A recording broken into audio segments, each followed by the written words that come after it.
make people think they're not visible, not heard, is when nations are toppled. They studied every nation that ever existed, and they saw how all of them fell. But they saw how every nation fell. They knew the suppression of speech was number one to nations falling. So they knew by letting free speech, people got to vent. They got to address their grievances. It doesn't mean you have to agree with what they're venting, but just the act of being heard makes them feel good. When you make people think they're not visible, not heard, is when nations are toppled.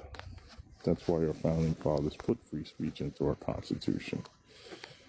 And I don't think these people understand that. Free speech lets people vent, lets their voices be heard. I see people afraid to hear people's voices, but free speech is at the heart of everything that we are. Founding fathers were geniuses. They knew by letting people vent, letting them be heard. Doesn't mean a person can change everything about his surroundings, but just because you're listening, that doesn't store up anger. When they know you're listening, it releases that stress point. If you're just not listening, doesn't that build anger, right?